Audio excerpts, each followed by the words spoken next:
മാർപ്പാപ്പയാകുന്നതിന് മുമ്പാണ് ഈ വലിയ ദൈവശാസ്ത്രജ്ഞനെ ലോകം കണ്ടെത്തിയത്. പക്ഷെ അത് കിട്ടിയപ്പോൾ വലിയ സന്തോഷത്തോടു കൂടെ മാർപ്പാപ്പ അത് സ്വീകരിച്ചൊക്കെ എനിക്ക് നല്ല. മാർപ്പാപ്പ ഇത് കൊടുത്തിട്ട് എന്ത് തൃശ്ശൂർക്കൊക്കെ വരുന്നോന്നൊക്കെ ചോദിച്ചു കഴിഞ്ഞപ്പോ മാർപ്പാപ്പ ഒന്നും മിണ്ടിയില്ല, ഉത്തരവൊന്നും പറഞ്ഞില്ല. ആധികാരികതയിലും സഭയെ അടുത്തറിയുന്നവർക്ക് കൂടുതൽ ഇഷ്ടപ്പെടുന്നതും ബെനഡിക്ട് 16 മാർപ്പാപ്പയാണ്. ആ പുസ്തകത്തിന്റെ ഏറ്റവും വലിയ പ്രത്യേകത to know Jesus and to love Jesus and to leave for Jesus. ദൈവത്തിന്റെ മനുഷ്യൻ എന്ന നിലയിൽ അദ്ദേഹം ചെയ്തിട്ടുള്ള സംഭാവനകൾ ചരിത്രം എന്ന് ഓർക്കും. വെള്ളം ചേർക്കാതെ കൃത്യമായി ക്ലാരിറ്റിയോടുകൂടി അവതരിപ്പിച്ച പാപ്പ എന്നും ചരിത്രത്തിൽ ഓർമ്മിക്കപ്പെടും എന്നതാണ് എനിക്കത് അദ്ദേഹത്തെക്കുറിച്ച് ഓർക്കുമ്പോൾ പറയാനുള്ളത്.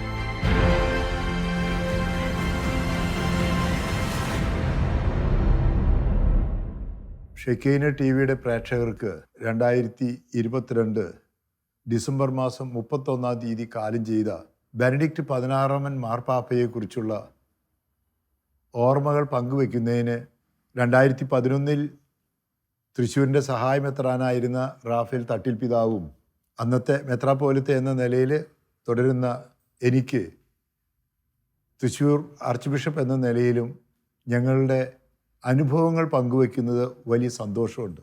20-ാം നൂറ്റാണ്ടും 21-ാം നൂറ്റാണ്ടുമായി കണ്ടെത്തിയിട്ടുള്ള ഏറ്റവും വലിയ ചരിത്രത്തിലെ കത്തോലിക്ക ദൈവശാസ്ത്രജ്ഞൻ, ധാർമ്മിക ആചാര്യൻ, വിശുദ്ധനായ പാപ്പ എന്ന് പറയാവുന്ന രീതിയിൽ ലളിത ജീവിതം നയിച്ച വ്യക്തിത്വം, ഇതാണ് ബെനഡിക്ട് 16 മാർപ്പാപ്പയെക്കുറിച്ച് ഓർക്കുമ്പോൾ ചരിത്രത്തിൽ പറയാനാകുക. ബെനഡിക്ട് മാർപ്പാപ്പയാകുന്നതിന് മുമ്പാണ് ലോകം മുഴുവൻ കൂടുതൽ ഒരു ദൈവശാസ്ത്രജ്ഞൻ എന്ന പേരിൽ അറിയപ്പെട്ടിട്ടുള്ളത്. കാരണം ഏകദേശം 1951 മുതൽ അദ്ദേഹം വൈദികനായി പട്ടം സ്വീകരിച്ചതു മുതൽ ജോസഫ് റാറ്റ്സിംഗർ എന്ന പുരോഹിതൻ, പിന്നീട് കർദിനാൾ, പിന്നീട് ഡീൻ ഓഫ് കോളേജ് ഓഫ് കാർഡിനൽസിൻ്റെ വ്യക്തിത്വം, ഇദ്ദേഹം അറിയപ്പെടുന്നത് ചരിത്രത്തിലെ തോമസ് അക്വീനാസ് കഴിഞ്ഞാൽ പിന്നെ ഏറ്റവും വലിയ ദൈവശാസ്ത്രജ്ഞൻ എന്ന രീതിയിലാണ്. മാർപ്പാപ്പയാകുന്നതിന് മുമ്പാണ് ഈ വലിയ ദൈവശാസ്ത്രജ്ഞനെ ലോകം കണ്ടെത്തിയത്. അത് കഴിഞ്ഞ് 2005 മാർപ്പാപ്പയായപ്പോൾ അദ്ദേഹം ഏറ്റവും പണ്ഡിതനായ മാർപ്പാപ്പ എന്ന് അതിശയോക്തി കൂടാതെ തന്നെ ചരിത്രം പറയും എന്നാണ് എനിക്ക് തോന്നുന്നത്.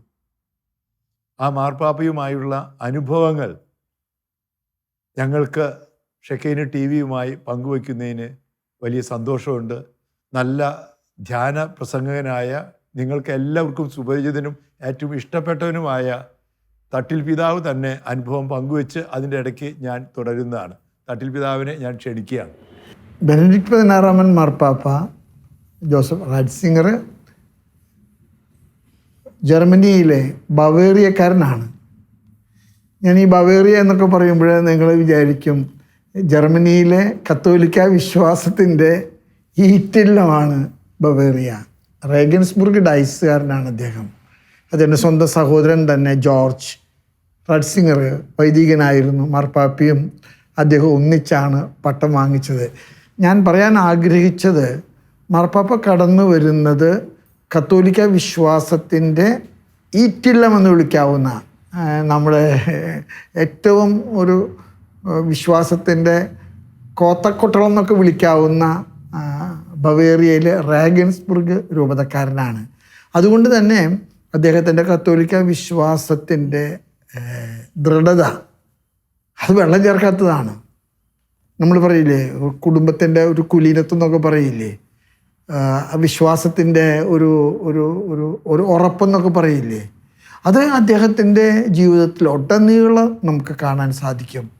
വിശ്വാസകാര്യങ്ങൾ ഒരു വിട്ടുവീഴ്ചയും ചെയ്യാത്ത ഒരു ദൈവശാസ്ത്രജ്ഞൻ എന്ന് പറയുമ്പോൾ ഞാൻ അതിൻ്റെ അടിവേരുകൾ അദ്ദേഹത്തിൻ്റെ കുടുംബവുമായിട്ട് ബന്ധപ്പെടുത്താൻ ആഗ്രഹിക്കുകയാണ്. അത്രയ്ക്ക് വിശ്വാസത്തിൻ്റെ ആഴമായ വേരുകളുള്ള ഒരു പ്രദേശമാണ് ബവേറിയ.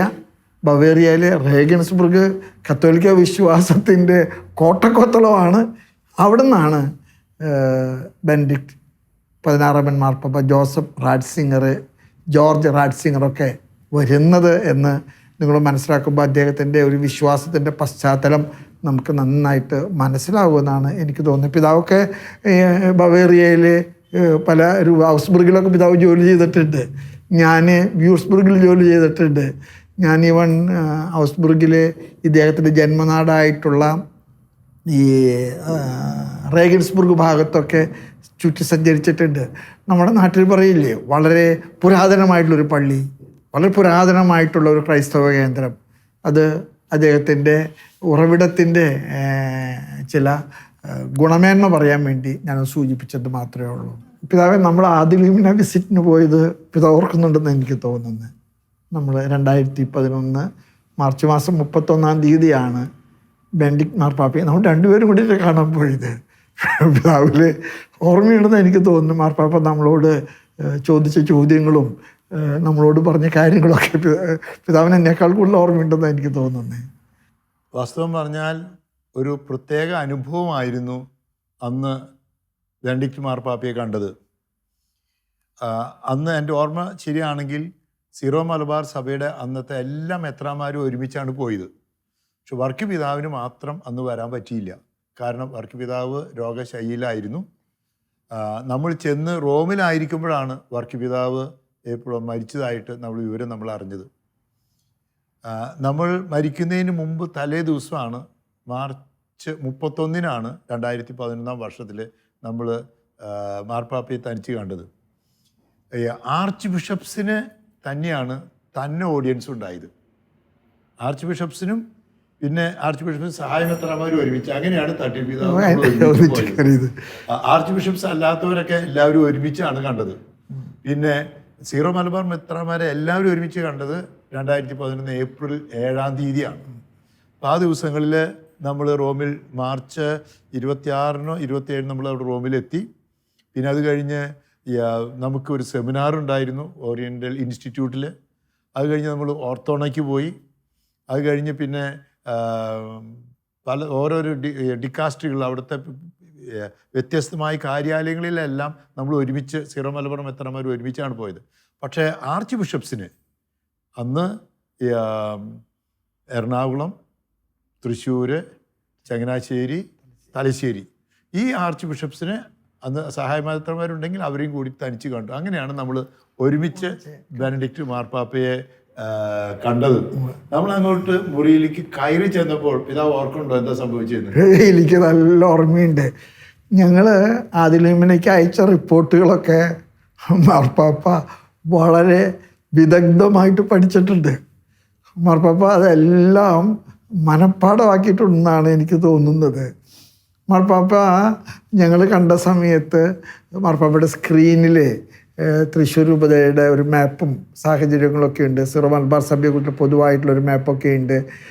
പിതാവിനോട് മാർപ്പാപ്പ പലതും ചോദിച്ചത് മാപ്പിൽ നോക്കിയിട്ടാണ്.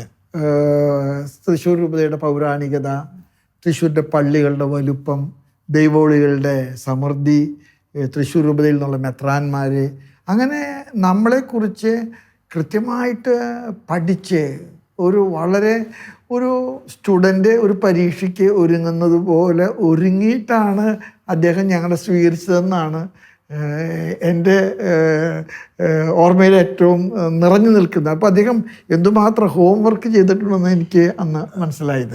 പിതാവ് പറഞ്ഞത് ശരിയാണ്. ബെനഡിക്ട് മാർപ്പാപ്പയ്ക്ക് സീറോ മലബാർ സഭയെക്കുറിച്ചും സഭയിലെ മെത്രാന്മാരെക്കുറിച്ചും രൂപതകളെക്കുറിച്ചും വ്യക്തിപരമായ അറിവുണ്ടായിരുന്നു. ഇതിൻ്റെ കാരണം 1951 ബെനഡിക്ട് മാർപ്പാപ്പ വൈദികനായി 52 മുതൽ അദ്ദേഹം പഠിപ്പിക്കാൻ തുടങ്ങിയതാണ്. ആദ്യം ജർമ്മനിയിലാണ് പഠിപ്പിച്ചത്. 1958 ബെനഡിക്ട് മാർപ്പാപ്പ ഫുൾ പ്രൊഫസറായി. അത് ദൈവശാസ്ത്രത്തിലാണെങ്കിലും ഈ ഓറിയൻ്റൽ തിയോളജി അദ്ദേഹത്തിന് കാണാപ്പാടാണ്. ഈ ഓറിയൻ്റൽ തിയോളജി പഠിച്ചപ്പോൾ കൽദായ സഭയെക്കുറിച്ച്, സീറോ മലബാർ സഭയെക്കുറിച്ച്, ബൈസന്റൈൻ സഭകളെക്കുറിച്ച്, എല്ലാ പൗരസ്ത്യ സഭകളെക്കുറിച്ചും അറിയാമായിരുന്നു. അതുകൊണ്ട് തന്നെ ഒരു ദൈവശാസ്ത്രത്തിലൊരു അതോറിറ്റി എന്നുള്ളതിൽ അദ്ദേഹത്തിൻ്റെ പഠനത്തിൻ്റെ ഭാഗമായിരുന്നു ഈ സീറോ മലബാർ സഭയെക്കുറിച്ച്. മാത്രമല്ല സീറോ മലബാർ സഭയിലെ പല മെത്രാന്മാരായിട്ടും വ്യക്തിപരമായ ബന്ധം അദ്ദേഹം കാത്തു സൂക്ഷിച്ചിരുന്നു. പ്രത്യേകിച്ച് 1981 അദ്ദേഹം congregation for the doctor of faith CDF people ഡിക്കാസ്റ്റി എന്ന് പറയുന്നത് കത്തോലിക്ക സഭയിലെ ഏറ്റവും പ്രധാനപ്പെട്ട സെക്രട്ടേറിയറ്റ് ഓഫ് സ്റ്റേറ്റ് കഴിഞ്ഞാൽ പിന്നെ ഏറ്റവും പ്രധാനപ്പെട്ട കാര്യാലയം വിശ്വാസ തിരുസംഘമാണ്. അതിൻ്റെ അധ്യക്ഷനായിട്ട് തിരഞ്ഞെടുത്തത് 1981 അദ്ദേഹത്തെ പ്രത്യേകിച്ച് തിരഞ്ഞെടുക്കാൻ കാരണം നിങ്ങൾക്ക് പിതാവിനെ അറിയാലോ. കാരണം എന്തുകൊണ്ടാണ്, ആരാ തിരഞ്ഞെടുത്തത്, എന്തുകൊണ്ടാണെന്ന് അറിയാലോ. ജോൺ പോൾ രണ്ടാമൻ മാർപ്പാപ്പ അദ്ദേഹത്തെ തിരഞ്ഞെടുത്തത് എനിക്ക് തോന്നുന്നു തിയോളജിയൻസിൻ്റെ ഇടയിൽ, പ്രത്യേകിച്ച് ബ്രസീല്, ലാറ്റിൻ അമേരിക്ക പ്രദേശങ്ങളെ സംബന്ധിച്ചിടത്തോളം തിയോളജിയിൽ ഒരു ലിബറലിസം ഉണ്ടായിരുന്നു. ആ ലിബറലിസം ഒരു വിധത്തിൽ ലിബറേഷൻ തിയോളജി എന്നൊക്കെ നമ്മൾ വിളിക്കുന്ന ഒരു തിയോളജി, ആ തിയോളജിക്ക് ഒരു അല്പം ഒരു ഇടതുപക്ഷ ചായ്വും ഒക്കെ ഉണ്ടായിരുന്ന ഒരു കാലഘട്ടമൊക്കെ ഉണ്ടായിരുന്നു. ഇപ്പോൾ ലിബറേഷൻ തിയോളജിയൊക്കെ കത്തോലിക്ക സഭയിൽ വളരെ സ്വീകാര്യമായ വിധത്തിൽ അതിനെ മോഡുലേറ്റ് ചെയ്തിട്ടൊക്കെ ഉണ്ട്. പക്ഷെ ആ കാലഘട്ടത്തിൽ എനിക്ക് തോന്നുന്ന CDFൻ്റെ പ്രസിഡൻ്റ് എന്ന നിലയ്ക്ക് ബെനഡിക്ട് 16 മാർപ്പാപ്പയുടെ ശുശ്രൂഷ വളരെ സുത്യർഹമാണെന്ന് എനിക്ക് തോന്നുന്നത്. ഒരുപക്ഷെ ഈ ലിബറേഷൻ തിയോളജിയുമായിട്ടുള്ള അദ്ദേഹത്തിൻ്റെ ഒരു ഏറ്റുമുട്ടൽ, അല്ലെങ്കിൽ അതിനെ ഒന്ന് കറക്റ്റ് ചെയ്യാൻ അദ്ദേഹം നടത്തിയ പരിശ്രമങ്ങളുടെ ഫലമായിട്ട് അദ്ദേഹത്തിന് ഒരുപക്ഷെ വളരെ കൺസർവേറ്റീവായിട്ടുള്ള ഒരു തിയോളജിയൻ ആണോ എന്ന് പലരും ആക്ഷേപം പറയുന്നതൊക്കെ എൻ്റെ ഓർമ്മയിലുണ്ട്. ഒരുപക്ഷെ ജോൺ പോൾ രണ്ടാമൻ മാർപ്പാപ്പയാണ് എനിക്ക് തോന്നുന്നത് ഏറ്റവും കൂടുതൽ അപ്പസ്തോലിക ലേഖനങ്ങൾ, ചാക്രിക ലേഖനങ്ങളായിട്ടും ഡിഗ്രികളൊക്കെ ആയിട്ട് എഴുതിയിട്ടുള്ളത്. ഒരുപക്ഷെ പിതാവിനെ കുറിച്ച് പറയാം. അത് കൂട്ടിച്ചേർക്കാം. 1952 മുതൽ ഏകദേശം 77 വരെ അദ്ദേഹം പഠിപ്പിച്ചുകൊണ്ടിരിക്കുകയാണ്. തട്ടിപ്പിതാവ് പറഞ്ഞ് ശരിയാണ്. തുടക്കത്തിൽ ഒരു ജർമ്മൻ തിങ്കിങ്ങിൽ, ഒരു ലിബറൽ തിങ്കിങ്ങിൽ വന്നു. പക്ഷെ അദ്ദേഹം കൂടുതൽ പഠിച്ചു, കൂടുതൽ എഴുതി കഴിഞ്ഞപ്പോൾ അദ്ദേഹത്തിന് സഭയുടെ ചരിത്രത്തിൽ അടിസ്ഥാനപരമായ വിശ്വാസം, യേശു പഠിപ്പിച്ച വിശ്വാസം, അതിൽ വിട്ട് മറ്റൊന്ന് മാറി ചിന്തിക്കുന്ന നല്ലതല്ല എന്ന് എഴുതി അദ്ദേഹം ഒരു ദിശാബോധം ജർമ്മൻ സഭയ്ക്ക് കൊടുത്തു. അങ്ങനെയാണ് 1977 അദ്ദേഹത്തെ മ്യൂണിച്ച് ആൻഡ് ഫ്രൈസിങ്ങിൻ്റെ മെത്രാപ്പൊലീത്തയാക്കി ആർച്ച് ബിഷപ്പാക്കിയത്. അദ്ദേഹം ജർമ്മൻ സഭയ്ക്ക് ഒരു മ്യൂണിച്ച് ആർച്ച് ബിഷപ്പ് എന്ന നിലയിൽ ജർമ്മൻ സഭയിൽ നടത്തിയിട്ട് വലിയൊരു നേതൃത്വ ശുശ്രൂഷയുണ്ട്. അത് ഇപ്പോഴും ഈ അടുത്ത കാലത്ത് ജർമ്മനിയിൽ വളരെയേറെ ലിബറൽ തിങ്കിങ് വന്നു. അപ്പോൾ ബെനഡിക്ട് മാർപ്പാപ്പ കൃത്യമായിട്ട് അന്ന് തന്നെ ദിശാബോധം നൽകി. ഈ ലിബറേഷൻ തിയോളജി എന്ന് പറഞ്ഞ് തുടങ്ങിയിട്ടുണ്ടെങ്കിലും ആ ലിബറേഷൻ തിയോളജിയിൽ ശരിയായ കത്തോലിക്ക വിശ്വാസം ഏതാണ്, അപ്പോൾ അതുകൊണ്ട് കൃത്യമായി പറഞ്ഞപ്പോൾ പിന്നെ ഇവർ തന്നെ ചിലപ്പോൾ കൺസർവേറ്റീവ് ആണെന്ന് പറഞ്ഞു തുടങ്ങി. ഈ അവസരത്തിലാണ് ജോൺ പോൾ രണ്ടാമൻ മാർപ്പാപ്പ സഭയ്ക്ക് ദിശാബോധം നൽകാൻ, ജോൺ പോൾ രണ്ടാമൻ മാർപ്പാപ്പയെ കത്തോലിക്ക സഭ നയിക്കാൻ ഏറ്റവും വലിയൊരു സഹായിയെ കിട്ടണം. 2010 എന്നെ സഹായിക്കാൻ തട്ടിൽ പിതാവിനെ തെരഞ്ഞെടുത്തു പോലെ, ഞാൻ അങ്ങനെ ഉദാഹരണം പറഞ്ഞാൽ അത് കുഴപ്പമാകുമെന്ന് എനിക്ക് അറിയില്ല. എനിക്ക് വലിയ സഹായമായിരുന്നു. പക്ഷെ തട്ടിൽ പിതാവ് പിന്നെ ഇന്ത്യ മുഴുവനും വ്യാപിക്കുന്ന രീതിയിൽ വളർന്നതുകൊണ്ട്, ഒരു ദൗത്യം നൽകിയതുകൊണ്ട്, പിന്നെ 2017 ഇന്ത്യയുടെ 1/3 ഭാഗത്തിൻ്റെ സീറോ മലബാർ വിശ്വാസികളുടെ അധ്യക്ഷനായിട്ട് മാറുകയാണ് ചെയ്ത് ഫ്രാൻസിസ് മാർപ്പാപ്പ തിരഞ്ഞെടുത്തു. അപ്പോൾ ഞാൻ പറഞ്ഞു വന്നത് ഇതാണ്. ഈ 1978 ജോൺ പോൾ രണ്ടാമൻ മാർപ്പാപ്പ തിരഞ്ഞെടുക്കപ്പെടുന്നത്. എനിക്ക് നിങ്ങളോട് സന്തോഷത്തോടെ തന്നെ പറയാൻ സാധിക്കും, ജോൺ പോൾ 1 മാർപ്പാപ്പ മരിച്ച അവസരത്തിലാണ് ഞാൻ റോമിലെത്തിയത് പഠനത്തിനായിട്ട്. അത് കഴിഞ്ഞ് ജോൺ പോൾ രണ്ടാമൻ മാർപ്പാപ്പ തെരഞ്ഞെടുത്ത അവസരത്തിൽ, കാർഡിനൽ വോയ്റ്റീവ തെരഞ്ഞെടുത്ത അവസരത്തിൽ വെളുത്ത പുക വന്നപ്പോൾ വത്തിക്കാന്റെ ചത്തുരത്തിൽ അത് കാണാൻ ഞാനുണ്ടായിരുന്നു എന്നുള്ള വലിയ അഭിമാനത്തോടെ തന്നെയാണ് ഞാൻ ഓർക്കുന്നത്. 1978 പ്രത്യേകിച്ച് ഒക്ടോബർ മാസത്തിൽ. അത് കഴിഞ്ഞ് മാർപ്പാപ്പയുടെ സ്ഥാനാരോഹണത്തിലും പങ്കെടുത്തു. ജോൺ പോൾ 1 മാർപ്പാപ്പയുടെ മൃതസംസ്കാരത്തിലും പങ്കെടുക്കുക. ആദ്യമായിട്ട് വത്തിക്കാനിൽ പോയത് ജോൺ പോൾ 1 മാർപ്പാപ്പയുടെ മൃതദേഹം കാണാനും പിന്നീട് മൃതസംസ്കാരത്തിൽ പങ്കെടുക്കാനുമാണ്.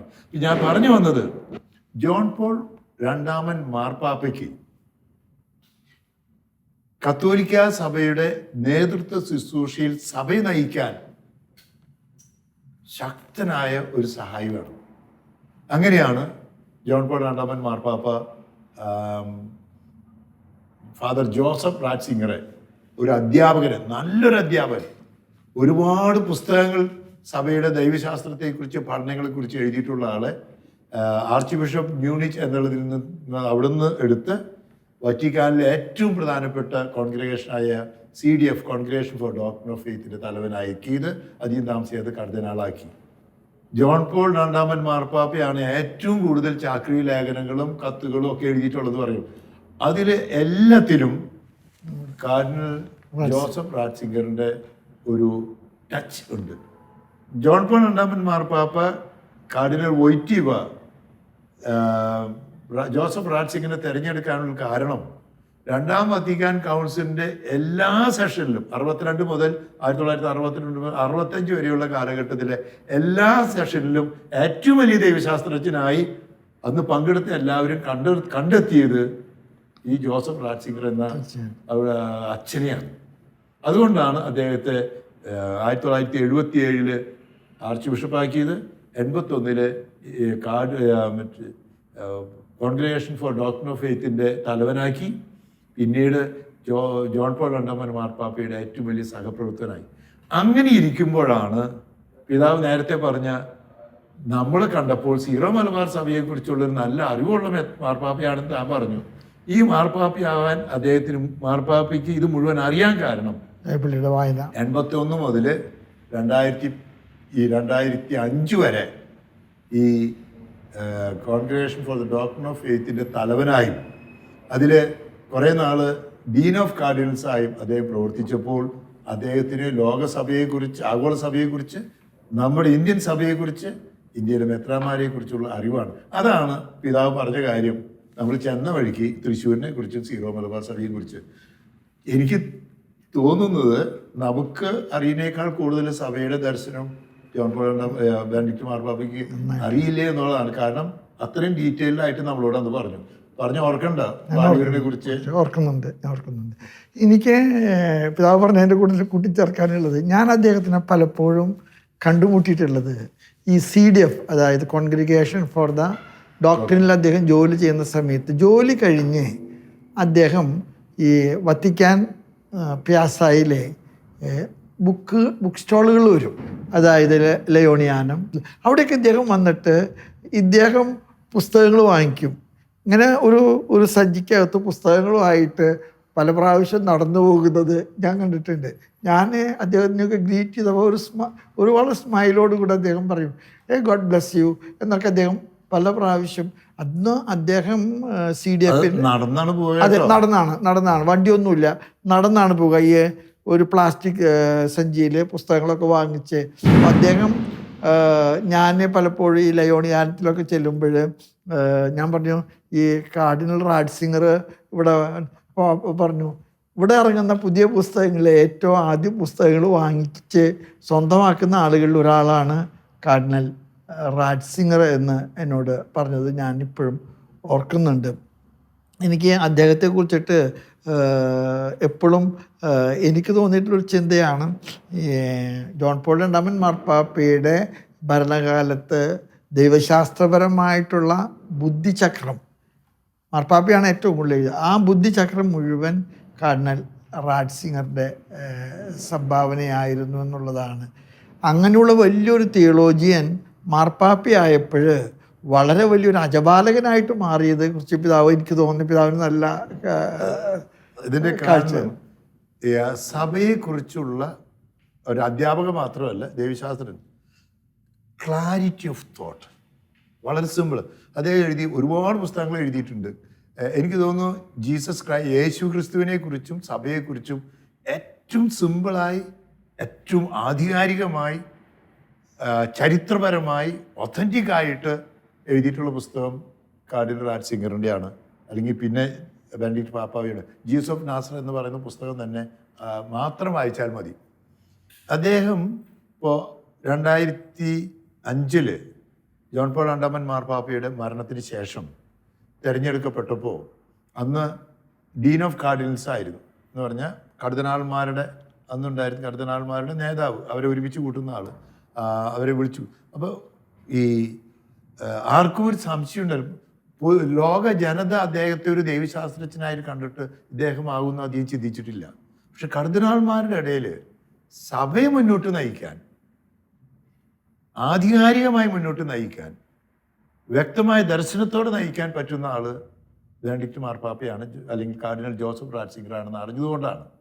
അദ്ദേഹത്തെ അടുത്തറിയുന്നവർക്ക് ഇപ്പോൾ ഒരു അധ്യാപകൻ എന്ന നിലയിൽ മ്യൂണിച്ചിൽ, പിന്നെ ആർച്ച് ബിഷപ്പ് മ്യൂണിച്ച് എന്നുള്ള നിലയിൽ, അതിനേക്കാൾ എല്ലാത്തിലും ഒരു പിതാവ് നേരത്തെ സൂചിപ്പിച്ചു, ഒരു സഞ്ചിയും പിടിച്ച് ഈ കർദിനാൾ വറ്റിക്കൻ്റെ അതിൽ നടക്കണം. അച്ഛന്മാരെ ആരെങ്കിലും കണ്ടു കഴിഞ്ഞാൽ സ്തുതി വരുന്നു, സുഖാലെന്ന് ചോദിക്കുന്നു. ഇങ്ങനെ നടന്നു പോകുന്നൊരു സിമ്പിൾ ലൈഫ് സ്റ്റൈൽ. അതേ സമയത്ത് ഈ പഠനത്തിൻ്റെ കാര്യത്തിൽ, അതേ സമയത്ത് ഇപ്പോൾ ഡോക്ടർ ഓഫ് ഫെയ്ത്തിലാണ് എന്തെങ്കിലും അച്ഛന്മാർ തെറ്റ് ചെയ്താൽ, മെത്രാന്മാർ തെറ്റ് ചെയ്താൽ, പരിശുദ്ധ കുർബാനയെക്കുറിച്ചുള്ള പ്രശ്നങ്ങളുണ്ടായാൽ, സഭയുടെ പഠനങ്ങൾ എന്തെങ്കിലും വ്യതിചലനങ്ങളുണ്ടായാൽ, തിയോളജിയൻസ് തെറ്റായിട്ട് പഠനങ്ങൾ നടത്തിയാൽ, ഇതിനെക്കുറിച്ചുള്ള എല്ലാം ചെല്ലുന്നത് കോൺഗ്രേഷൻ ഡോക്ടർ CDF നടത്തിയാൽ കോൺഗ്രേഷൻ ഫോർ ഡോക്ടർ. അവിടെ ചെന്ന് കഴിഞ്ഞാൽ ഈ വെള്ളം ചേർക്കലൊന്നുമില്ല. ഇതാണ് സഭയുടെ പഠനം, അത് സ്വീകരിച്ചേക്കണം. ഇന്നത്തെയൊക്കെ ഏറ്റവും പ്രശ്നം എല്ലാവരും സൗകര്യം പോലെ വ്യാഖ്യാനിക്കലാണ്. ഫ്രാൻസിസ് മാർപ്പാപ്പ ആധികാരികമായിട്ടാണ് പറയുന്നത്. അത് പറഞ്ഞ് ഫ്രാൻസിസ് മാർപ്പാപ്പ അല്ല, ഞാൻ ബെനഡിക്ട് മദനാണ്, ഇടയ്ക്കിടയ്ക്ക് ഫ്രാൻസിസ് മാർപ്പാപ്പ തെറ്റി വരുന്നതാണ്. ബെനഡിക്ട് മാർപ്പാപ്പ ഒരു കാര്യം പറഞ്ഞാൽ അതിനെ തെറ്റായി വ്യാഖ്യാനിക്കാൻ പോലും പറ്റാത്ത രീതിയിൽ അത്രയും ആധികാരികമാണ്. അതുകൊണ്ടാണ് മാർപ്പാപ്പയുടെ ഈ ആധികാരികതയാണ്, ഒപ്പം തന്നെ ലളിത ജീവിതവുമാണ് അദ്ദേഹത്തെ ഒരു നല്ല അജപാലകനാക്കിയത്. അദ്ദേഹം ഈ ജോൺ പോൾ രണ്ടാമൻ മാർപ്പാപ്പയെ പോലെയോ ഫ്രാൻസിസ് മാർപ്പാപ്പയെ പോലെയോ ഒരുപാട് ഓടി നടന്നിട്ടില്ല എന്നുള്ളത് ശരിയാണ്. ഏറ്റവും കൂടുതൽ ലോകം മുഴുവൻ ഓടി നടന്നിട്ടുള്ളത് ജോൺ പോൾ രണ്ടാമൻ മാർപ്പാപ്പയാണ്. ഇപ്പോൾ ഫ്രാൻസിസ് മാർപ്പാപ്പയും ഇപ്പോഴും ഓടി ലോകം മുഴുവൻ എത്താനായിട്ടുള്ള ശ്രമമുണ്ട്. ഒരു പോപ്പുലാരിറ്റി കുറച്ചും കൂടി ജോൺ പോൾ രണ്ടാമൻ മാർപ്പാപ്പയ്ക്കും ഫ്രാൻസിസ് മാർപ്പാപ്പയ്ക്കും ആയിരിക്കാം. പക്ഷെ ആധികാരികതയിലും സഭയെ അടുത്തറിയുന്നവർക്ക് കൂടുതൽ ഇഷ്ടപ്പെടുന്നതും ബെനഡിക്ട് 16 മാർപ്പാപ്പയാണ്. കാരണം അദ്ദേഹം വൈദികർക്ക്, സന്യസ്തർക്ക്, അൽമായർക്ക്, മെത്രാന്മാർക്ക്, കർദിനാൾമാർക്കൊക്കെ കൃത്യമായ മാർഗരേഖകളും ദിശാബോധങ്ങളും അദ്ദേഹം നൽകിയിട്ടുണ്ട്. ഒരു നല്ല ഇടയൻ എങ്ങനെയാകണം എന്നുള്ളതിന് 3 കാര്യങ്ങളാണ് നല്ല ഇടയനുണ്ടാകേണ്ടത്. ഒന്നാമത്തെ കാര്യം പ്രബോധന ദൗത്യം, നന്നായി പഠിപ്പിക്കുന്നവനാകണം. The prophetic ministry. ആധുനിക കാലം കണ്ടെത്തിയിട്ടുള്ള ഏറ്റവും നല്ല പ്രവാചകൻ, പ്രോഫറ്റ്, അധ്യാപകൻ ബെനഡിക്ട് 16 മാർപ്പാപ്പയാണ്. രണ്ടാമത്തെ കാര്യം ഈ വിശുദ്ധീകരണ ധർമ്മം, പ്രീസ്റ്റ്ലി മിനിസ്ട്രി, കൂദാശകളെക്കുറിച്ച് പിതാവിനറിയോ? ആരാധനാക്രമത്തെക്കുറിച്ച് ആധുനിക കാലഘട്ടത്തിൽ ആധികാരികമായി പറയാൻ ബെനഡിക്ട് 16 മാർപ്പാപ്പയും എല്ലാം വല്ലവരും ഉണ്ടോ? ആരുമില്ല. പിതാവിൻ്റെ അനുഭവം വല്ലതുണ്ട് ഈ ലിറ്റർജിയെ? എനിക്ക് ചിലപ്പോഴേക്ക് നമ്മുടെ ആളുകൾ ചോദിക്കുന്നൊരു ചോദ്യമുണ്ട്, ലിറ്റർജിയെ കുറിച്ചിട്ട് റോമിൽ നിന്ന് അവരൊക്കെ എഴുതുന്നുണ്ടല്ലോ, അതങ്ങനെയാണ് ഇങ്ങനെയാണെന്നൊക്കെ പറയുന്നുണ്ട്. പക്ഷേ എനിക്ക് തോന്നുന്ന നമ്മുടെ സീറോ മലബാർ ലിറ്റർജിയെ കുറിച്ചിട്ട് നമുക്ക് എല്ലാവർക്കും അറിയുന്നതിനേക്കാൾ കൂടുതൽ ആഴമായിട്ടുള്ള അറിവുള്ള മാർപ്പാപ്പ എന്നെ അത്ഭുതപ്പെടുത്തിയിട്ടുണ്ട്. അദ്ദേഹം നമ്മളെ സ്വീകരിച്ചപ്പോഴും നമ്മളെ സ്വീകരിച്ച് നമുക്ക് പൊതുവായിട്ട് തന്ന ഇൻസ്ട്രക്ഷനിലൊക്കെ നമ്മുടെ സഭയുടെ പൗരാണികത്വവും പാരമ്പര്യങ്ങളും ഒക്കെ കറകളയാതെ, കുറയാതെ, ഒന്നും നഷ്ടപ്പെടുത്താതെ സൂക്ഷിക്കണമെന്ന് നമ്മൾ പറയാൻ ആഗ്രഹിക്കുന്നതിനേക്കാൾ കൂടുതൽ പലപ്പോഴും നമ്മൾ വിചാരിക്കുന്ന, ഇവിടെ പലരൊക്കെ ധരിച്ചു വയ്ക്കുന്ന, ആരൊക്കെ എഴുതി കൊടുത്ത് മാർപ്പാപ്പ വായിക്കുകയാണെന്നാണ്. പക്ഷേ എനിക്ക് തോന്നുന്നു ബെനഡിക്ട് 16 മാർപ്പാപ്പയുടെ കാര്യത്തിൽ ആരും എഴുതി കൊടുക്കുന്നത് മാർപ്പാപ്പ വായിക്കുകയല്ല, മാർപ്പാപ്പ ആഴമായിട്ട് പഠിച്ച് വസ്തുതകൾ അവതരിപ്പിക്കുന്നത്. അതുകൊണ്ട് തന്നെ മാർപ്പാപ്പയുടെ സീറോ മലബാർ സഭയെക്കുറിച്ചും ആരാധനാക്രമത്തെക്കുറിച്ചും പാരമ്പര്യങ്ങളെക്കുറിച്ചൊക്കെയുള്ള കാഴ്ചപ്പാടുകൾ വളരെ വളരെ ശക്തമാണ് എന്ന് ഞാൻ ഈ കാര്യത്തിൽ ഒരു കാര്യം കൂടെ പറയാൻ ആഗ്രഹിക്കുന്നുണ്ട്. ഞാനിപ്പോൾ ഷംഷാബാദിൻ്റെ മെത്രാനാണ്. ഫ്രാൻസിസ് മാർപ്പാപ്പ എഴുതിയ ഐതിഹാസികമായിട്ടുള്ള കത്ത്, വളരെ പ്രധാനപ്പെട്ട ഒരു കത്ത്, ഒക്ടോബർ 9, 2017 എഴുതിയ കത്താണ്. ആ കത്തിൽ പറയുന്നൊരു വാചകമുണ്ട്, these decisions were prepared by my predecessor. ശരിയാ.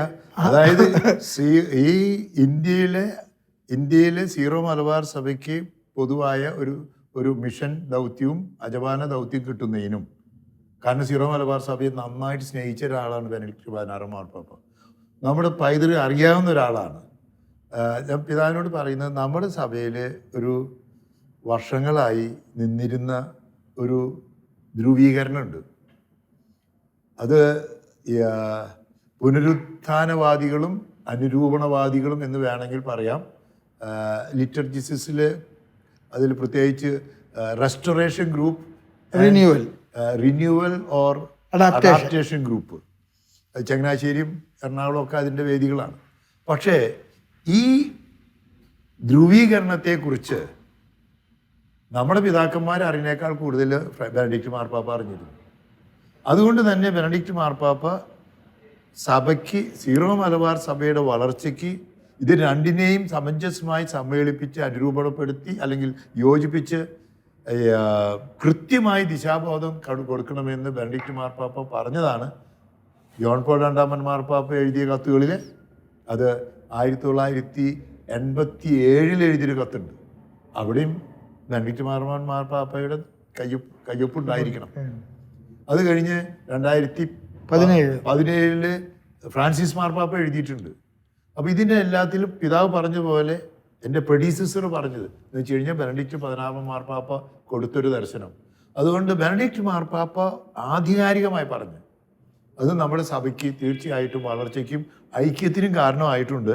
ഈ ബെനഡിക്ട് മാർപ്പാപ്പയുടെ ദർശനം നമ്മുടെ സഭയും ഉൾക്കൊണ്ടു കഴിഞ്ഞാൽ തന്നെ നമ്മുടെ ഈ സഭയിലുണ്ടായിട്ടുള്ള ചില ചേരിതിരിവുകളോ അല്ലെങ്കിൽ ചിലപ്പോഴുള്ള അസ്വാരസ്യങ്ങളോ ഇതിനൊക്കെ ബെനഡിക്ട് മാർപ്പാപ്പയുടെ ദർശനം നമുക്ക് കൃത്യമായിട്ടുള്ള ഉത്തരം നൽകുന്നു. അപ്പോൾ ഞാൻ പറഞ്ഞു വന്നത്, നല്ലൊരു അധ്യാപകനാണ്, പ്രോഫറ്റാണ്, നല്ലൊരു പ്രീസ്റ്റാണ്, പിന്നെ നല്ലൊരു ഇടയൻ. അതാണ് പിതാവ് എന്നോട് ചോദിച്ചത്. ഞാൻ അദ്ദേഹത്തെ അടുത്തറിഞ്ഞാൽ ജനത്തെ സേവിച്ചിരുന്ന, സ്നേഹിച്ചിരുന്ന, അത് മ്യൂണിച്ചിലത്തെ അന്നത്തെ ആളുകളോട് ചോദിച്ചാൽ മതി, സ്നേഹിച്ചിരുന്നവരോട്. ഒരുപാട് എന്താ പറയുക, പോപ്പുലറായിട്ട് ഓടി നടന്നിട്ടില്ല, പക്ഷേ ഒരു ഒത്തൻറ്റിക് ആഴമുള്ള വിശ്വാസത്തിൽ നിന്ന് ജനങ്ങൾക്ക് ആവശ്യമായിട്ടുള്ള കാര്യങ്ങൾ അദ്ദേഹം ചെയ്തിരുന്നു എന്നാണ് അദ്ദേഹത്തിൻ്റെ ഡ്യൂട്ടി. ഇതാണ് 2011 ഈ മാർച്ച് 31 നമ്മൾ അവിടെ ചെന്നപ്പോൾ, പിന്നെ ഏപ്രിൽ 7 കോമൺ ആയിട്ട് കണ്ടപ്പോൾ ഇത് തന്നെയാണ് മാർപ്പാപ്പ കൃത്യമായിട്ട് നിങ്ങൾക്ക് ഒരു ദിശാബോധം വേണം, അതുകൊണ്ട് പൊതുവായിട്ട് എല്ലാ കാര്യങ്ങളെക്കുറിച്ചും അന്നത്തെ പ്രസംഗം നമ്മളിപ്പോൾ ഉണ്ടെങ്കിൽ ഒന്ന് വായിക്കുന്നത് നല്ലതാണെന്ന് മാർപ്പാപ്പ നൽകിയിട്ടുള്ളൊരു അഡ്രസ്സ്. അപ്പം അതുകൊണ്ട് അന്ന് ചെന്ന കഴിഞ്ഞ പാലിയൂരിനെ കുറിച്ച്, സീറോ മലബാറിനെ കുറിച്ച്, തൃശ്ശൂരിനെ കുറിച്ച്, അത് കഴിഞ്ഞ് നമ്മൾ മാർപ്പാപ്പയോട് പറഞ്ഞു 86 ജോൺ പോൾ രണ്ടാമൻ മാർപ്പാപ്പ തൃശ്ശൂർ വന്നതിനെ കുറിച്ച് പറഞ്ഞു, ഓർക്കണ്ട? ഞാൻ ഓർക്കുന്നുണ്ട്. മാർപ്പാപ്പയ്ക്ക് നല്ല ഓർമ്മയും അതേക്കുറിച്ചുണ്ടെന്നാണ് എനിക്ക് മനസ്സിലാക്കുന്നത്. മാർപ്പാപ്പയ്ക്കുള്ള ഒരു വലിയ പ്രത്യേകത എനിക്ക് തോന്നിയിരിക്കുന്നത്, ഒരാളെ സ്വീകരിക്കുന്നതിന് മുമ്പ് അയാളുമായി ബന്ധപ്പെട്ട ഫയലുകളെ സംബന്ധിച്ച് നല്ല കാഴ്ചപ്പാട് മാർപ്പാപ്പയ്ക്കുണ്ടായിരുന്നു. ഈ കൂടുതൽ എനിക്ക് പറയാൻ സാർ, ഞാനിപ്പോൾ ഷംഷാബാദ് റെസ്റ്റ് ഓഫ് ഇന്ത്യയുടെ മുഴുവൻ ചാർജ് എനിക്ക് വന്നപ്പോൾ അത് ഡിക്ലെയർ ചെയ്ത കത്തിലെ ഇതിനുള്ള എല്ലാ തീരുമാനങ്ങളും എടുത്തത് എൻ്റെ മുൻഗാമിയായിട്ടുള്ള ബെനഡിക്ട് 16 മാർപ്പാപ്പയാണ്. സത്യം പറഞ്ഞാൽ ഈ സിറോ മലബാർ സഭയ്ക്ക് ഓൾ ഇന്ത്യ ജൂറിസ്ഡിക്ഷൻ കൊടുക്കണമെന്നുള്ള തീരുമാനം അത് ഫ്രാൻസിസ് മാർപ്പാപ്പ നടപ്പാക്കിയെന്നേ ഉള്ളൂ ആ തീരുമാനം. അതുകൊണ്ട് as it was decided my predecessor എന്നും പറഞ്ഞിട്ടാണ് മാർപ്പാപ്പ അവിടെ പറയുന്നത്. അതുകൊണ്ട് ഈ മാർപ്പാപ്പയ്ക്ക് ഒരു ദൈവശാസ്ത്രജ്ഞൻ എന്ന് പറയുന്ന ദൈവശാസ്ത്രജ്ഞൻ്റെ അത് തലകൊണ്ടുള്ളൊരു അധ്വാനമല്ല, അത് അജപാലന ശുശ്രൂഷയുമായിട്ട് ബന്ധമുണ്ട്. അത് അജപാലന ശുശ്രൂഷയിലേക്ക് എടുക്കണമെന്ന് മാർപ്പാപ്പ തെളിയിച്ചു. അതുകൊണ്ട് തന്നെയാണ് സീറോ മലബാർ സഭയെ പോലെ ഇത്രയേറെ ആൾബലമുള്ളതും സാധ്യതകളുള്ള ഒരു സഭയ്ക്ക് ഇന്ത്യയിൽ മിഷൻ പ്രവർത്തനം നടത്താൻ മുഴുവൻ ആവശ്യമായിട്ടുള്ള ഒരു സംവിധാനം ഉണ്ടാകണമെന്ന് മാർപ്പാപ്പ ആഗ്രഹിക്കുകയും തീരുമാനിക്കുകയും അത് അദ്ദേഹത്തിന് നടപ്പാക്കാൻ പറ്റാതിരിക്കുമ്പോൾ അദ്ദേഹം റിസൈൻ ചെയ്തു. പക്ഷേ അതുകൊണ്ടാണ് ഫ്രാൻസിസ് മാർപ്പാപ്പ ഇപ്പോഴത് പറഞ്ഞത്, ഞാൻ അദ്ദേഹം തീരുമാനിച്ച കാര്യങ്ങൾ ഞാനിപ്പോൾ നടപ്പാക്കിയെന്ന് പറയുന്നത്. അതുകൊണ്ട് നമ്മുടെ സഭയ്ക്ക് ഒരുപാട് കടപ്പാട് ബെനഡിക്ട് 16 മാർപ്പാപ്പയോട് ഉണ്ടെന്നാണ് എനിക്ക് തോന്നുന്നത്. ഇതാ പറഞ്ഞൊരു കൂട്ടിച്ചേർത്ത് ബെനഡിക്ട് മാർപ്പാപ്പ നമുക്ക് നൽകിയ സീറോ മലബാർ സഭയെക്കുറിച്ച് പഠിച്ചു നൽകിയ ദർശനം പ്രാവർത്തികമാക്കുകയാണെങ്കിൽ നമ്മുടെ സഭ വളരെയേറെ മുന്നോട്ട് ഐക്യത്തോടെ പോകും. ലിറ്റർജിയുടെ കാര്യത്തിലാണ്. ഇതാ ഒരു കാര്യം ഓർക്കണ്ട, അന്ന് നമ്മൾ തൃശ്ശൂരത്തെ ജോൺ പോൾ രണ്ടാമൻ മാർപ്പാപ്പയുടെ വരവുമായി ബന്ധപ്പെട്ട് നമ്മളൊരു സമ്മാനം കൊടുത്തു. ഓർക്കുന്നുണ്ട്. നമ്മൾ ആ ഗ്ലോബിന്റെയും അവിടെ റോസ്ട്രത്തിന്റെയും അല്ല മനോഹരമായിട്ടുള്ള അത് നല്ല എടുത്തുകൊണ്ട് പോകാനായിട്ട് നമ്മൾ ഒരുപാട് പാടുപെട്ടിട്ട് അതവിടെ കൊണ്ടുപോയത്. പക്ഷെ അത് കിട്ടിയപ്പോൾ വലിയ സന്തോഷത്തോടു കൂടെ മാർപ്പാപ്പ അത് സ്വീകരിച്ചൊക്കെ എനിക്ക് നല്ല മാർപ്പാപ്പ ഇത് കൊടുത്തിട്ട് ഇന്ത്യ തൃശ്ശൂർക്കൊക്കെ വരുന്നോന്നൊക്കെ ചോദിച്ചു കഴിഞ്ഞപ്പോ മാർപ്പാപ്പ ഒന്നും മിണ്ടിയില്ല, ഉത്തരവൊന്നും പറഞ്ഞില്ല. പക്ഷെ അതേ സമയത്ത് അത് കഴിഞ്ഞ് മാർപ്പാപ്പ ആരാണ് വന്നിരിക്കുന്നത്, ആരൊക്കെയാണ് എന്തൊക്കെയാണെന്നൊക്കെ പറഞ്ഞ് നമ്മൾ അത് കഴിഞ്ഞ് നമ്മുടെ കൂടെ വന്നിരുന്ന അച്ഛന്മാർക്ക് ഫോട്ടോ എടുക്കാനും എല്ലാത്തിനും അതായത് ഒരു പേഴ്സണൽ ടച്ച് മാർപ്പാപ്പയ്ക്ക് ഉണ്ടായിരുന്നു. അത് ഈ ഒരു അജപാലകൻ്റെ ഒരു ശൈലിയുണ്ട്, പേഴ്സണൽ ടച്ച്. തീർച്ചയായിട്ടും അതുകൊണ്ട് തന്നെ ബെനഡിക്ട് മാർപ്പാപ്പയെ ഓർക്കുമ്പോൾ ചരിത്രത്തിൽ ഈ ഏറ്റവും വലിയ ദൈവശാസ്ത്രജ്ഞനായ, പ്രവാചകനായ, പുരോഹിതനായ, ഇടയനായ മാർപ്പാപ്പ എന്ന് കുറച്ചു കാലമേ ഉള്ളൂ എങ്കിലും അദ്ദേഹത്തെ ഒരിക്കലും ചരിത്രം മറക്കില്ല. ചരിത്രത്തിൽ വലിയ വ്യക്തിത്വമായി തന്നെ ബെനഡിക്ട് മാർപ്പാപ്പ നിൽക്കും എന്നുള്ളതാണ് എൻ്റെ ഓർമ്മ. 2011 ഏപ്രിൽ 7 കോമൺ ആയിട്ട് സംസാരിച്ചപ്പോൾ സഭയുടെ പൈതൃകത്തെക്കുറിച്ചും അത് നിലനിർത്തേണ്ട ആവശ്യത്തെക്കുറിച്ചാണെന്ന് പിതാവ് പറഞ്ഞത്. അത് കഴിഞ്ഞ് പിന്നീട് ഞാൻ റോമിലേക്ക് പോയ മിക്കവാറും എല്ലാ വർഷവും ഒരു പ്രാവശ്യമെങ്കിലും പോകുന്നുണ്ട്. അപ്പോഴെല്ലാം ജനറൽ ഓഡിയൻസിൽ മാർപ്പാപ്പയെ കാണാറുണ്ട്. വളരെ ഒരു പേഴ്സണൽ ഗ്രീറ്റിങ്സ്, അല്ലാതെ നമുക്ക് വേറെ ഒന്നിനും സൗകര്യമില്ല. എന്നാലും ബെനഡിക്ട് മാർപ്പാപ്പ ഇന്ന് ലോകത്തോട് വിട പറയുമ്പോൾ ബെനഡിക്ട് മാർപ്പാപ്പ നൽകുന്നൊരു ദർശനമുണ്ട്. അത് അടിസ്ഥാന കാര്യങ്ങളിലുള്ള ആധികാരികമായ വിശ്വസ്തത, സഭയുടെ പഠനത്തിലുള്ള ഒരു വിട്ടുവീഴ്ചയില്ലാത്ത അടിസ്ഥാന കാര്യങ്ങൾ. അതേ സമയത്ത് ഓരോ കാലഘട്ടത്തിന് അനുസരിച്ച് അനുരൂപണപ്പെടുകയും അത് ഐക്യത്തിന് വേണ്ടി നിൽക്കുകയും ചെയ്യണം. അല്ലാതെ ഓരോരുത്തരും അവരവരുടെ രീതിയിലുള്ള വ്യാഖ്യാനങ്ങളല്ല. അപ്പോൾ നമ്മുടെ സഭയിലുള്ള അടിസ്ഥാനപരമായ ഐക്യത്തിന് കത്തോലിക്കാ സഭയുടെ അടിസ്ഥാന പഠനം വെള്ളം ചേർക്കാതെ കൃത്യമായി ക്ലാരിറ്റിയോടുകൂടി അവതരിപ്പിച്ച പാപ്പ എന്നും ചരിത്രത്തിൽ ഓർമ്മിക്കപ്പെടും എന്നതാണ് എനിക്കത് അദ്ദേഹത്തെക്കുറിച്ച് ഓർക്കുമ്പോൾ പറയാനുള്ളത്. മാർപ്പാപ്പയുടെ എനിക്ക് തോന്നിയിട്ടുള്ള ഒരു ചിന്ത, ഇത്രയും വലിയ ദൈവശാസ്ത്രജ്ഞനായിരുന്നുവെങ്കിലും അദ്ദേഹത്തിൻ്റെ ജീവിതം വളരെ ചിട്ടയായ, വളരെ ഭക്തിയുള്ള, വിശ്വാസത്തിൽ അടിയുറച്ച. മാർപ്പാപ്പയെക്കുറിച്ച് എല്ലാവരും പറയുന്നൊരു കാര്യമുണ്ട്, അദ്ദേഹത്തിൻ്റെ പേഴ്സണൽ ലൈഫ്. അത് എനിക്ക് തോന്നുന്ന ഒരു മൊണാസ്റ്റിക് ലൈഫ് പോലെയാണ്. അവസാനം അതിനെ വിളിച്ചിരുന്ന് മാത്രക്ലേസ് എന്ന് പറഞ്ഞ സ്ഥലത്ത് മൊണാസ്റ്റിക് ലൈഫാണ് അദ്ദേഹം അവിടെ. അതുകൊണ്ടാണ് അധികം പുറത്തേക്കൊന്നും പോകാതെ 2 കാര്യങ്ങളാണ് ചെയ്തിരുന്നു. ഒന്ന്, ഫുൾ ടൈം ഈ മൊണാസ്റ്റിക് ലൈഫ് പ്രാർത്ഥിച്ചു. 2, മരണം വരെ പഠിച്ചുകൊണ്ടേയിരുന്നു.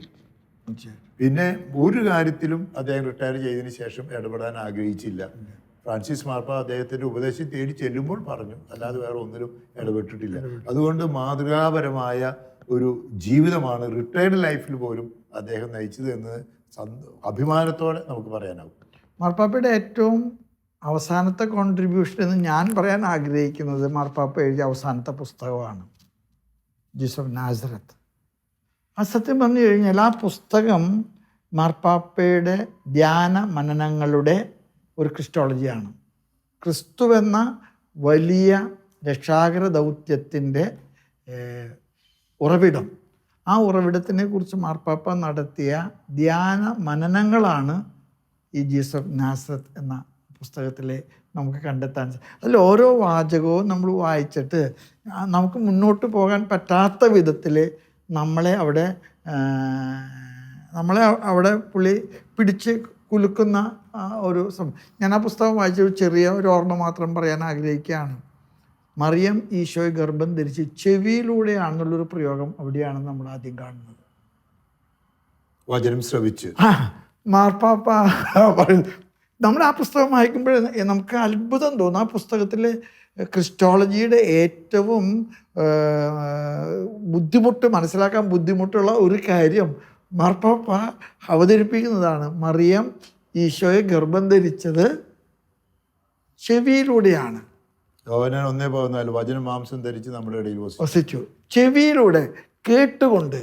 ഞാൻ ആ പുസ്തകം മുഴുവൻ വായിച്ചപ്പോഴും എൻ്റെ മനസ്സിൽ തോന്നിയിട്ടുള്ളത് നമുക്ക് മുന്നോട്ട് പോകാൻ ബുദ്ധിമുട്ടുണ്ടാക്കുന്ന വിധത്തിൽ നമ്മളെ കൊളുത്തിട്ട് പിടിക്കുന്ന പ്രയോഗങ്ങൾ ആ പുസ്തകത്തിൽ മാർപ്പാപ്പ എഴുതിയിട്ടുണ്ട്. ഇൻഫൻസി നാരേറ്റീവും അതുപോലെ പബ്ലിക് മിനിസ്ട്രിയും ഒക്കെ ചേർത്തിട്ട്. അതുകൊണ്ട് അദ്ദേഹം വെറും ഒരു ദൈവശാസ്ത്രജ്ഞൻ എന്ന് പറയുന്നതിനേക്കാൾ എനിക്കിഷ്ടം ധ്യാന മനനങ്ങളുടെ ഒരു മനുഷ്യൻ. വിശുദ്ധ ഗ്രന്ഥം മുഴുവൻ ധ്യാനിച്ച് അത് പെറുക്കി കൂട്ടിയിട്ടാണ് അദ്ദേഹം ജീസസ് ഓഫ് നാസറത്ത് എന്ന പുസ്തകം ഉണ്ടാക്കിയിട്ടുള്ളത്. മാർപ്പാപ്പ നമുക്കൊക്കെ നൽകുന്നൊരു പാഠമുണ്ട്. ആ പാഠം എന്ന് പറയുന്നത് ക്രിസ്തുവിനെ ആഴത്തിൽ അറിയുന്നതാണ് ക്രിസ്ത്യാനിയുടെ ഏറ്റവും വലിയ സമ്പത്ത്. ആ പുസ്തകത്തിൻ്റെ ഏറ്റവും വലിയ പ്രത്യേകതയാണ് to know Jesus and to love Jesus and to leave for Jesus. ഈ കഴിഞ്ഞ ഒക്ടോബറിൽ ഞാൻ റോമിലേക്ക് പോയപ്പോൾ ഫാദർ മാത്യു വട്ടമറ്റച്ചൻ്റെ കൂടെ ഞങ്ങൾ വറ്റിക്കൻ ഗാർഡൻസിന് ഉള്ളിൽ നടക്കാൻ പോയി. അപ്പോൾ അങ്ങനെ നടന്ന് ഉള്ളിൽ ഇത് വറ്റിക്കൻ ഗാർഡൻസ് എല്ലാം കണ്ടു കഴിഞ്ഞപ്പോൾ ഫാദർ ജോസ്ട്രോം ആയിരുന്നു, ഒരു സലീഷൻ അച്ഛനാണ് ഞങ്ങളെ കൊണ്ടുപോയത്. ആ സലീഷൻ അച്ഛൻ അവിടെ ചെന്ന് കഴിഞ്ഞപ്പോൾ എനിക്കൊരു ഇൻട്രസ്റ്റ്, എവിടെയാണ് ബെനഡിക്റ്റ് മാർപ്പാപ്പ താമസിക്കണേന്ന് അറിയാൻ. അങ്ങനെ ഞങ്ങൾ നടന്ന് ബെനഡിക്റ്റ് മാർപ്പാപ്പ താമസിക്കുന്ന കെട്ടിടത്തിൽ ചെറിയൊരു വീട്, ഒരു റോമിൻ്റെ സാഹചര്യത്തിലുള്ളൊരു വീട്. അപ്പോൾ അത് പറഞ്ഞു ദാറ്റ് ഈസ് എ മൊണാസ്ട്രി, ഇവിടെ ആർക്കും സാധാരണ പോകാറില്ല. അപ്പോൾ ഈ കഴിഞ്ഞ ഒക്ടോബർ മാർപ്പാപ്പയെ കാണാൻ സാധിച്ചില്ല, ബെനഡിക്റ്റ് മാർപ്പാപ്പയെ. എന്നാലും ഉള്ളിൻ്റെ ഉള്ളിൽ ഇവിടെയാണ് വിശുദ്ധമായ ജീവിതം ബെനഡിക്റ്റ് മാർപ്പാപ്പ നയിക്കുന്നതല്ലേ, ഉള്ളുകൊണ്ട് താല്പര്യം എനിക്ക് അങ്ങനെ കാണാനായിട്ട് അവിടെ പോയി. അപ്പോൾ വലിയ സന്തോഷമുണ്ട്. ബെനഡിക്റ്റ് മാർപ്പാപ്പയെ ഓർക്കുമ്പോൾ വലിയ അഭിമാനമാണ്, സന്തോഷമാണ്. അത് കാരണം ചരിത്രത്തിൽ അദ്ദേഹം നൽകിയിട്ടുള്ള ഒരു ദൈവശാസ്ത്രജ്ഞൻ എന്ന നിലയിൽ, ഒരു മെത്രാപ്പൊലിത്ത എന്ന നിലയിൽ, മാർപ്പാപ്പ എന്ന നിലയിൽ, അതിനേക്കാൾ എല്ലാത്തിലും ഉപരി ദൈവത്തിൻ്റെ മനുഷ്യൻ എന്ന നിലയിൽ അദ്ദേഹം ചെയ്തിട്ടുള്ള സംഭാവനകൾ ചരിത്രം എന്ന് ഓർക്കും.